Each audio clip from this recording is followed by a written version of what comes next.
Hi, Kathy. How are you today? Good morning, Marianne. How are you? I am good. So I'm so fascinated for us to talk. This is again part of our women's empowerment series, and you're very interesting because you're COO of Volunteers of America Delaware Valley, and part of Yeah. what you do is prison reentry. Can you tell me what all is involved with that? So, with the state of New Jersey, we're one of the largest providers for individuals that are returning from incarceration. We run female and male halfway houses in the city of Camden. We also have a program called Safe Return, which is more non residential that assists individuals that are 3 years out of their sentence as well coming home.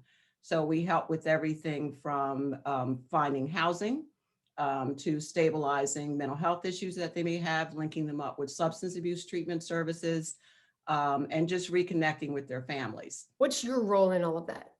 So, as the chief operating officer, I'm responsible for overseeing those programs, not just the reentry programs, but also we run shelters. We also have senior programming that's in Lindenwold and Gibbstown. So, I oversee all of the program aspects Okay. for the organization. Okay. What are the challenges for inmates when they're released?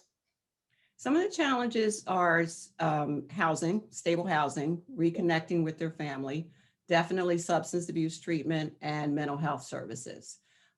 So finding that stable housing is really important work that I feel that we do. We do master leasing programs. We work with landlords where we're the connection that they deal with so that we can find housing for individuals because a lot of them don't have any credit history or went in with poor credit history and now landlords don't want to rent to them. Sure. So Sure. we'll take that on, we'll handle the lease and we'll handle the payments to ensure that they have stable housing. Certainly the mental health component as well, and the substance abuse issues are some of the things that we fight on a daily basis to help our clients with. So are inmates coming out of prison addicted to drugs? Some may, Okay. they may have went in with that. So may get medication assisted treatment Mhm. while they're incarcerated. And when they're coming out, we're connecting them with those services to continue that treatment. Okay. Okay. Gotcha. When inmates do come home, what are they like?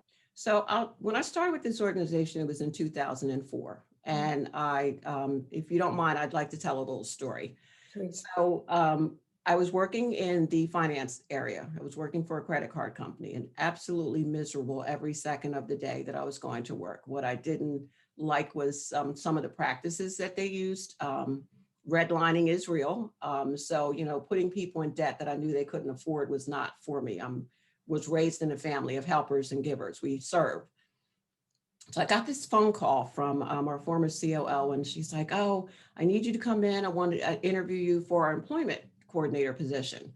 Now I'm home. I was off that day, and I had no idea why this woman was calling me because, unbeknownst to me, my sister had sent my resume to her. I guess they were tired of me complaining about my job. So I came in for the interview they were reopening a halfway house here in Camden. There's only two female halfway houses in New Jersey. One's in Patterson. We have the other one here in Camden. And what I found was working with those women, watching them get dropped off by New Jersey Department of Corrections, come into our halfway house, and they just looked weary. The self-esteem was gone. The joy was gone, and they felt like they were going to be walking around with this hanging around their neck for the rest of their lives. Family connections were broken, the whole nine. So it wasn't just about now finding them a job, it was also about building back their self-esteem Mm. and letting them know that it's okay. It happened. Now, how are you going to handle it? Everything from the appropriate way to dress. How do you take the information of what you did in prison? They have jobs in prison, but they're not paying what you're making out in the community. And it may be just picking up the grounds of the prison. So how do you word that on a resume so that someone would want to hire you? So it was, doing job readiness classes and retention classes and how do you interview, how do you make cold calls to get a job. Then on the self-esteem side, what I started doing was having them journal. So every day you're going to write in this journal 4 things that you're grateful for. Because we can all get caught up in woe is me and life is just horrible. But I wanted them to look at that experience happen. There were some positive things that came from that, along with those negative of being away from your family. The biggest challenge is the reconnection with family. Everyone thinks that women have it easier because we're the nurturers, we're the caregivers, but it's that having that on you all the time and being away from your children for so long, it was helping them do that reconnection. I had one young lady, and I won't use her real name, I'll just call her Madam C, that was really struggling with her 16-year-old daughter. She had been away for like 18 years, so it was just mainly phone calls. But now she's going home because they are in furlough time out of the halfway house, a block of hours that they could go home and start reconnecting with family. So now you're coming home and you're talking to your daughter and you're setting all these rules and things in place, but you haven't been there. Yeah. She's not looking at you as mom, Yeah. grandmama's mom that has been raising her. And why are you telling me this? And you're not the boss of me and all of those things. So it was helping her work through. You stayed in one mode while you were incarcerated. They told you when to eat, when to dress, when to move around the grounds. The family kept evolving and changing while you weren't there. Yeah. So now you have to figure out how to fit into their world, not the other way around. So it was a lot of, doing those things. And it just really spoke to me to work with them that way, work with her and her daughter on conversations, the grandmother to step back some. But it's just a matter of continued communication is what we all need. And just remembering that they're human beings too. Yeah. Yeah. That is such a difficult situation. It And really is. and you have the lack of resources working against them. You have Mhm. people's stigma working against them. So it's just harder and harder. It's a hard situation made even harder by the outside world. Absolutely. Convincing employers that, you need to take a chance on this person. They're not going to steal from you. They're not going to harm you. They just want to get their life back. And sadly, some of it, to be quite frank, is convincing folks that if they're working, they're paying taxes. They're contributing in the same way that you are. So that's helping the very economy in the neighborhoods where you live. That sometimes is one of the biggest sellers that I could use with employers and changing people's mindset. We are driven by our economy. We are driven by money. It's just the nature of who we are as people. Sure. So that was some of the other ways of breaking down those barriers. So there's so much stigma when it comes to inmates Mhm. who are released. How is that broken? What would you say to people who look at inmates and question how much help you should give them? It's something that we deal with on a daily basis. And sometimes it can even be family members that feel like, people shouldn't be given a second chance. But our job is to educate on the circumstance and to educate on what resources that they need, because the reality is they are coming home. So would you rather them come home and not have resources or stability to keep going back into the criminal justice system? Or would you rather them have resources and connections with family that are things that keep them grounded, for want of a better word? Because when you think about it, we're all just one banana peel away from, possibly being in the same situation. I don't think anyone wakes up one day and decides that they want to go into the criminal justice system. But once they do, like I said, the reality is they're coming home. So how can we best help that transition be smooth? So what is it like being a woman working with reentry programs? Won't say that it's any different than if you were a man, but Yeah. it's very interesting being a woman. Sometimes you're not heard. And the one who screams the loudest, for me anyway, doesn't mean that you're going to be the one that gets what you need. But sometimes you just have to scream loud, and other times you just have to be quiet, listen, think about it, and use your effective listening skills and come right back to the conversation. Yeah, that's great advice. How long did it take you to learn that? About 4 years. Oh, so you got it right away. into doing this work. It's like, okay, you're not listening. Like, if you look at some of the statutes and all that are in this country, especially in New Jersey, some of them were written more for men.